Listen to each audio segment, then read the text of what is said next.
Okay, let's do this. Prompt 13, acetate and banner. Hello and welcome to the Treasured Page. I'm Melanie and this is our quiet crafting space.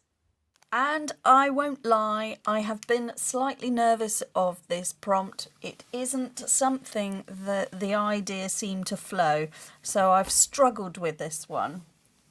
But let's do it.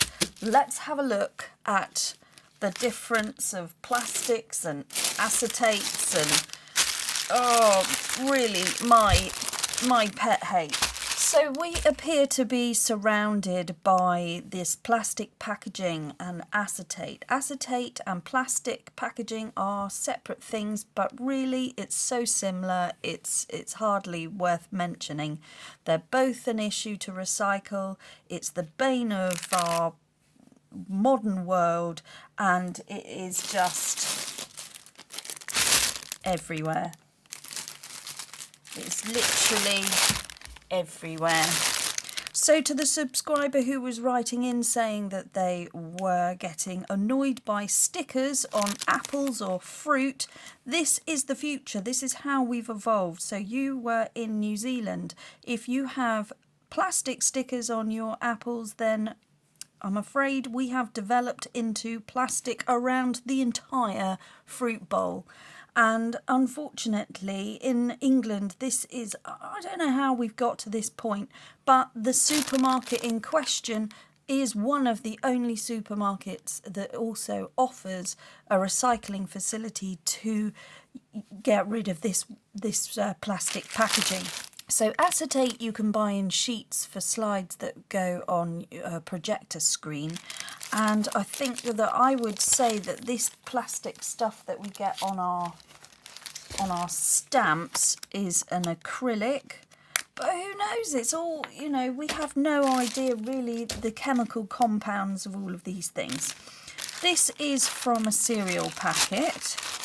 Also a plastic, but it does feel more like it might be recyclable, so that one's okay. This one, beyond crunchy, really thick, and this was the packaging that housed my felting mat, so I've saved it because I think I can do something with it. And then these things, we just have them. They just seem to be around most things, despite all the campaigning that's gone on to try and reduce the plastic in our society. Okay, that is my rant over and done with. And let's get on with the craft and just make something cool out of rubbish. Let's think. Now, the animal that has been given today is the seahorse. So that's a lovely prompt. And this is where we're at. I'm also being inspired by my story of Marianne North. And the story left off with Marianne just leaving New York in the winter. So it was the 15th of December, 1871. That's where we are with the story. And she was just embarking on a voyage on a steamer ship to go to Jamaica. So she doesn't like the cold, it's freezing, and it's a very dark place. Remember, the light bulb wasn't invented. Okay, so I'm fussy cutting out my seahorse and I'm trying to unwind from my plastic rant. So we're in 1871 with our story with Marianne North, back in a time where they didn't have plastic packaging.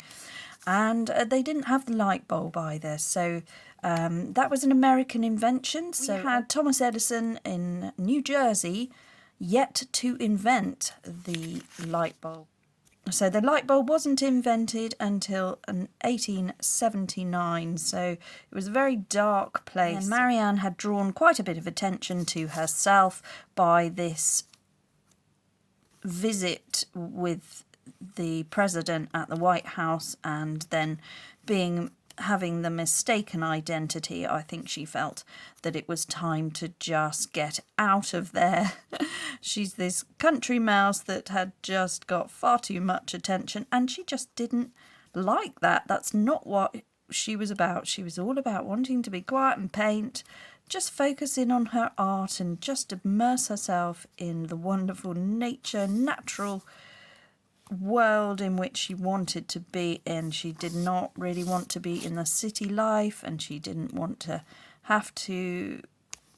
have all these social engagements, but it was part of the plan. Every meeting she had led on to another letter of introduction to the next place where she wanted to go. So she had to be quite astute with the way that she worked and networking with people. But she'd been taught how to do this by her father because he was so good at that. He was a very charismatic, personable extrovert and able to talk to people, whereas it didn't come naturally to her.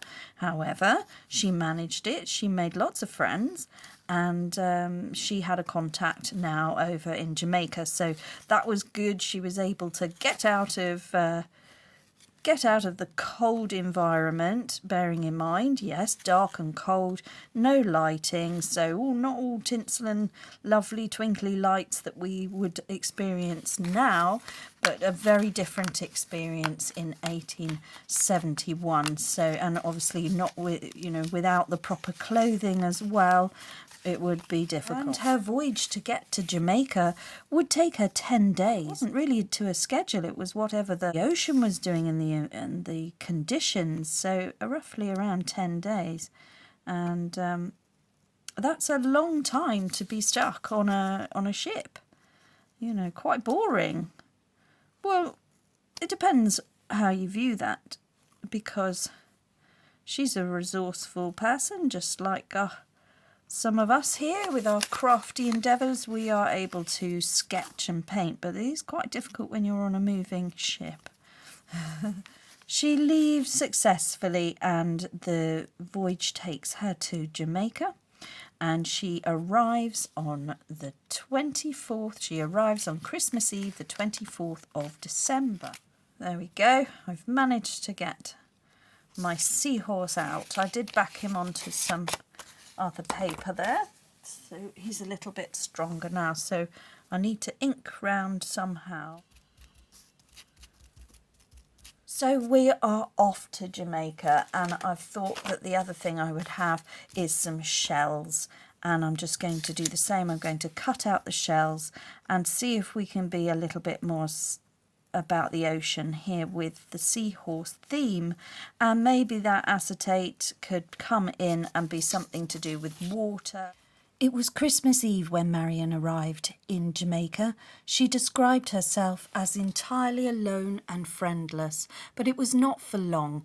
Almost immediately, a young Cuban engineer swept up Marianne and her luggage and took her to a hotel nearby. There, the Jamaican landlady gave up her own room as there was no others free. Christmas found Marianne in the middle of a tropical market surrounded by Jamaican ladies sporting their dresses all decorated with pink and orange and red satin bows, with feathers and artificial flowers in their hair and baskets of cake and fruit balanced on their heads. Marianne tasted her first mango on Christmas Day, a fruit that she thought unequalled. By the time she returned to the hotel, word had got around of her arrival, and she found Dr. Campbell waiting to take her off to stay with him and his wife. The Campbells were very hospitable and untired in their kindness, but Marianne soon made her escape, for, as she once wrote, "I am a very wild bird and like liberty." I've also cut down my acetate packaging plastic, and I've got some pieces like this. And what I'm going to use is archival inks in permanent colours, and I'm going to try and give the illusion of the sea or the ocean with blues and greens. Okay, so for this idea, I'm taking my blue colour, so this one's Faded Jeans. I've already got this side and this side all sealed down anyway, so I just want to take the ink pad and run it along here and just see if I can get colour. So we're putting ink in what feels like a crisp packet. Okay, All right. And oh look, and then when we squash it together, there's enough ink in there that's creating a nice effect actually, so that's good. I like this dark blue. So this one is Faded Jeans. It's oil based, which is interesting because Marianne North, she used oils. It's just a lot easier for her when she was travelling to get the depth of colour that she wanted and preserve her paints as she travelled to these very hot, humid places. And now, so she's in Jamaica. She has been invited to stay with the Campbells, but as we know, she won't like that. She very quickly takes herself off and she rents a 20-roomed house in an old deserted botanical garden, and she spends £4 a month, and she hires enough furniture for only 2 rooms. But she just loves the botanical garden, and she also hires people to help look after her as well, so that she can go off and do her painting. So she plans to be there for several months, so this is to be her home for the foreseeable. And so what she does is, she's never had banana before, as we've talked about in a previous prompt, and she buys a great big bunch of bananas from the ladies in the market. She just buys this enormous bunch of bananas. It has 90 bananas on it, a proper bunch, and she hangs it upside down so the bananas splay out, and she hangs it in one of the rooms to make it look like a chandelier.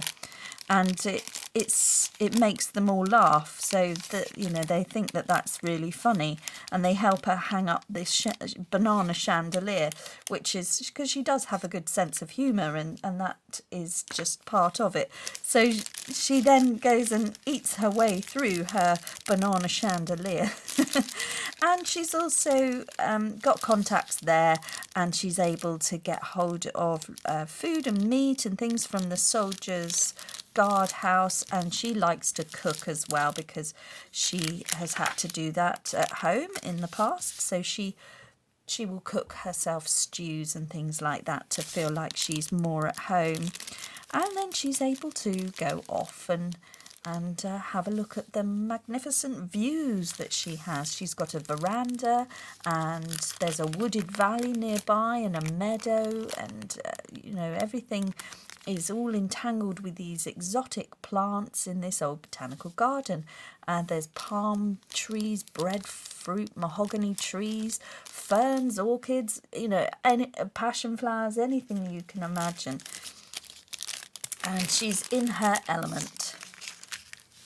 All right, so I've got my colours here, and what I'm going to do is I'm going to take this over to the sewing machine, and I'm going to sew around circles. Organic, not so round shapes, haphazard shapes, or maybe I might do some seaweedy fronds, I'm not sure, but I shall go round and do circles. Okay, I'm back from the sewing machine, and this seems to have worked really successfully. So just to show you my sort of circular shapes here, very haphazard, just gone round and round and round with the sewing machine threads there. I've got a blue and a brown, so from behind you can see the brown. I actually think I might prefer that, the brown coming through, I'm not sure, but very cool. And I think what I'll do is I'll cut them out, and then this was the green one here, so I thought they could be a bit more organic, more seaweed like, I'm not sure. So acrylic paint could go in there as well. It's just that the ink gives this translucent effect and obviously shows up on a white background, so we might have to think about that, how I display it. But as a piece of ephemera or sort of something, it's quite good, and I've got lots of it, so that's, I'm happy at the moment how this is going. So Marianne's in her house in the botanical gardens, and she's all settled in. She's planning for several months to be there, and she starts to get into a nice routine of getting up, having her breakfast, painting in the morning, and then if there's heavy rain, she would come inside and paint in the afternoon. And what she would do is go out and collect flowers and then do herself an arrangement for still life. So maybe she'd have a fruit bowl or a display of all the different flowers that she could find, and she was looking for native flowers. So she would come out of the botanical gardens and anything collected from other countries, and she would look for the foliage from that country, from that region. So that was her intention. She wanted to be a little bit scientific with it. She wanted to paint the images. She wanted to paint the botanical plants in their home location, in their natural environment, and what she also wanted to do is bring in elements of pollinators such as butterflies, bees, birds, this sort of thing. So when she got home, she would be able to show off these images to the likes of Sir William Hooker at the Botanical Gardens of Kew, and just gain some credibility for what she was doing. So not just a pretty picture, but actually having some botanical scientific worth that could be of use for people discovering this sort of thing in the future.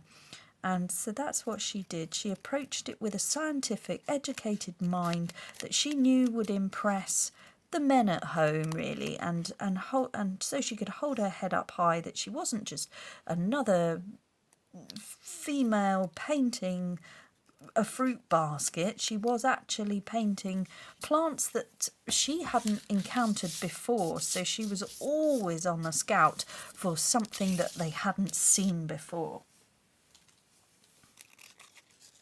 So she was left alone to paint for a whole month, getting into her lovely routine and her quiet crafting space, in her quiet painting space, just eating her way through her bananas and making her home stews. She managed very well. And then they started to find her. So she had ambassadors and governors and people from Jamaica trying to be more hospitable towards her and inviting her up to their homes to come and stay. And oh no, it's just dragging me away from my projects. But she duly had to oblige and go on to some of these dinners, and she was able to have guides as well. So when she went to meet with these people, they would often give her guides to show her good trails of where she could go and find coffee plants and cocoa beans and things like that, so that she could go and observe that and paint those as well. Meeting with others was very helpful to her because they had local knowledge and they could point her in the right direction. And so she's painting often with the weather against her, with heavy rain and things like that.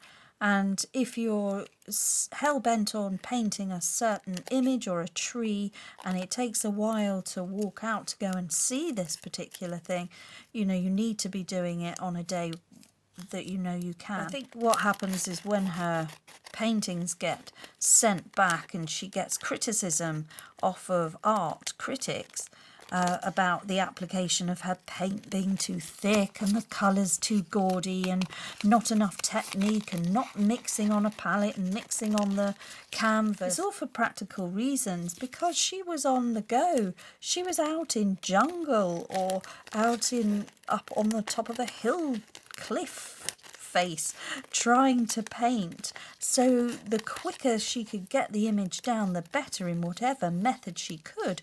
And to be able to do it with the surprising accuracy that she did, using the methods that she had to, she was remarkable. She really was. She did not deserve any criticism from people back home in London who perhaps just did not understand the conditions in which she had to work with.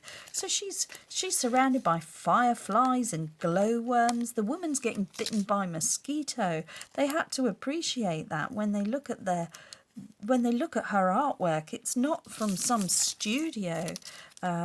She was on location using oil paints. That's a huge achievement. Okay, so I got all my elements here all cut out. I'm quite happy with them. They're interesting. They still look a bit too shiny for my liking, so I've got an idea to try and do something about that. I've probably got too much for what I need, but that's okay because we're making ephemera, so we'll have spares for another project another time. And what I'm going to do now is apply some paint, I think. I'm just putting some gesso down here on a piece of sticker paper, and I've got a sponge. And I just have this idea that if I can just get some paint dabbed on here, this might be more like the ocean. So that's the idea. I might want my tweezers. This is a bit of a messy one. So while Marianne was in Jamaica, she stayed there for 5 months. She thoroughly enjoyed herself. She used to enjoy a local drink called matrimony, which is local fruit juices mixed together, and she did enjoy that very much. She also had a look at how they made rum. She felt that that was drunk all too freely over there. She did remark about how the bamboo was used to make a coarse kind of paper, and she did feel that the destruction of the bamboo plant was it wasn't being replaced. You know, it was sort of an early sign that a lot of destruction was taking place in the natural world, and she felt that it wasn't sustainable. So she even remarked in her own journal about that, and that became a running theme as she travelled around. I really like the effect being created here now. This is interesting. We can see the colour. I'm muting it down. It's becoming more interesting and more paper-like with the gesso, just losing that high gloss shine of the modern day world and now creating something a little bit more interesting to work with. Alright, so a bit of a messy one today. My other idea is to just run the heat gun tool over the top of them and slightly crinkle them up a little bit. Okay, having a hunt through the journal, I've landed on this page, and I think that this is quite nice. It looks like a sandy beach colour.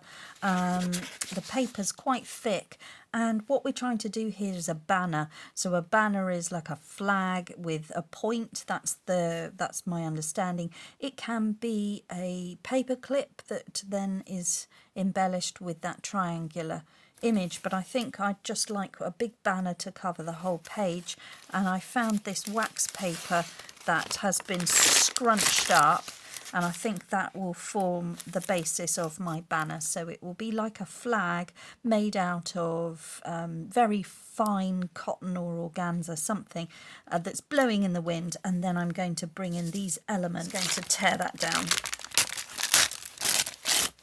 and then that will be the piece I work with a bit. So I'm just going to tear up to that point and then come down and tear down to this point and hope we can get a banner flag type effect.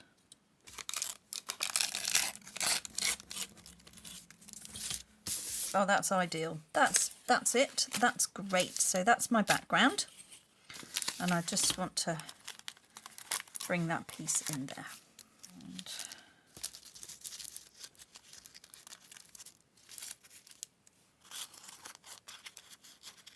Okay, I'm back from the sewing machine. Oh my goodness, I love this. This is brilliant. So I have managed to sew on all of the elements in a haphazard way, and then some of them I've chain stitched on so they are still free and able to move and swing about like a mobile. And then this is another bit that I've done here, which I'm going to attach up here so that that shell can swing about as well. And then I think I need to bring in my Seahorse.